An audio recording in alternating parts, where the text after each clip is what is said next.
मैंने कहा था ना, कहा था मैंने कि मैं शाका को जिंदा गिरफ्तार करूंगा। शाका,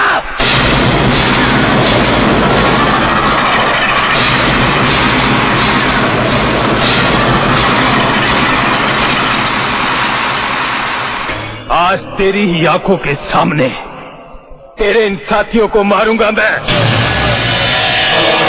एसपी, शाका को कोई जिंदा नहीं पकड़ सकता। शाका या तो मार सकता है या मर सकता है।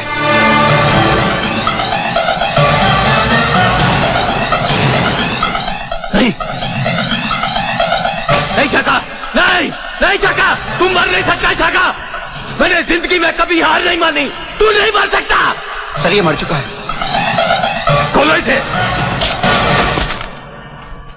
उठ शाका, उठ। तू मर नहीं सकता शाका, उठ। तुझे जिंदा पकड़ना था।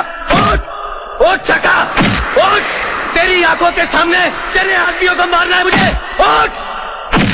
मरे हुए को क्यों मारते हो तुम? वो बेचारा मर गया है। तुम्हारे सामने उसने कैप्सूल खाया है।